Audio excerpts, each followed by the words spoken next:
Alors, nous avons commencé depuis quelques semaines une série d'enseignements qui porte sur le thème le mandat de la domination. Lorsque Dieu a créé l'homme, depuis l'origine, à savoir Adam et Ève, il les a destinés à la domination. C'est un mandat que Dieu a donné à l'homme afin qu'il domine. Et du fait de la désobéissance d'Adam et Ève, le péché est entré dans l'humanité. Le mandat de la domination, cet acte par lequel nous devrions dominer, a été transféré au diable. Dès ces instants, le diable est devenu celui-là qui était le détenteur du mandat de la domination. Christ est venu, comme nous l'avons vu, pas simplement pour sauver les âmes, non. Christ est venu au-delà de cela pour récupérer ce mandat de la domination afin que la domination des fils de Dieu sur la terre puisse être efficiente, puisse être réelle. Quelqu'un me suit? Alors, quand il finit de faire cela, il accomplit quelque chose d'assez important, c'est que il nous donne des instruments à partir desquels nous pouvons du moins établir cette domination. Et nous avons vu ces instruments. Nous avons vu l'huile d'onction, qui est un instrument puissant que Dieu nous a donné pour pouvoir asseoir sa domination sur la terre. Nous avons vu également le manteau, qui n'est rien d'aucun linge, qui est passé entre les mains d'un oint de Dieu et qui a été sacralisé afin de pouvoir manifester le doigt de Dieu au milieu des hommes.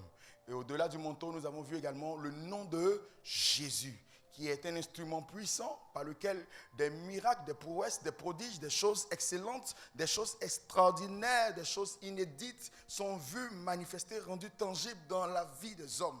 Alléluia. Ce matin, nous sommes là pour parler d'un autre instrument assez puissant, assez fort, qui n'est rien d'autre que le lavement des pieds. Le lavement des pieds, au-delà du fait qu'il s'agit d'un acte prophétique important, est une manifestation suprême de l'amour de Christ à l'égard de ses disciples. On le voit clairement dans le verset 1. Regardez avec moi le verset 1. Il est dit ceci: il mit le comble à son amour pour eux. Donc Dieu a décidé de leur montrer à quel point il les aime. Qu'est-ce qu'il fait? Il lave les pieds de ses disciples. Un geste qui peut paraître simple, mais qui, au regard de ce qui est écrit, exprime la grandeur de l'amour que Dieu a pour nous. Mais également l'importance et la toute grande particularité de cet acte. L'implication assez forte que cela a dans la vie de quiconque comprend et pratique cela. Le lavement des pieds est une initiation au monde de la domination. En tant que chrétien, votre domination ne peut pas être totale ou complète si cet acte n'est pas fait. Vous avez besoin que vos pieds soient lavés. Il y a des autorités qui ne se soumettront pas à toi dans le monde des esprits s'ils ne voient pas tes pieds lavés. Tes pieds lavés vont sécuriser ta destinée. Il y a des accès que tu ne peux pas voir sur la terre. Sur la terre ne reconnaît pas tes empreintes. Dans le livre de Josué, Dieu parle à Josué et puis Dieu dit: tout lieu que foulera la plante de tes pieds, je te le donne en héritage. Il y a des niveaux de la présence de Dieu, des connaissances de Dieu auxquelles tu n'as pas accès si tes pieds ne sont pas lavés. Souvenez-vous, Jésus a dit: celui qui se lave le corps, il faut que laver son pied pour qu'il soit entièrement pur. Laver les pieds te permettra de bénéficier des mêmes grâces dont Christ a bénéficié lorsqu'il était sur la terre. Première chose, il a bénéficié d'une assistance angélique. Une autre chose qui a marqué l'existence de Christ, c'est qu'il a bénéficié d'une sagesse surnaturelle et de connaissances surnaturelles. Il y a une bouche, une sagesse que Dieu te donne. Quand tu te la donnes, même tes adversaires ne peuvent pas résister. Une autre chose qui a caractérisé l'existence de Christ, ou la grâce que Christ a eu à manifester quand il était vivant, c'est que Christ était un producteur de signes et merveilles. Oh, une chose qui me plaît, c'est que lorsque le Seigneur Jésus était sur la terre, il vivait sous un ciel ouvert. C'est à cette vie que Dieu nous appelle, qu'il nous destine. Une vie sans stress ni sueur.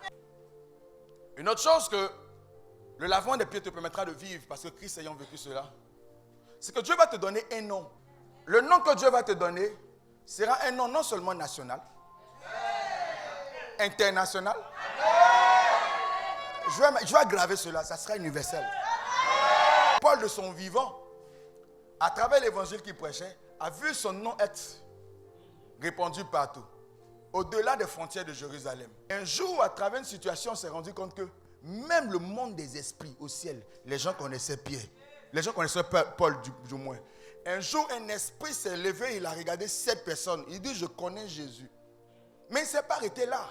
Il dit: je sais qui est Paul. Ah, donc au royaume des ténèbres là-bas, là, on cause de Paul. On parle de Paul. On connaît Paul. Je dis, Dieu te donnera un nom qui sera non seulement national, international, mais un nom qui sera universel, même céleste.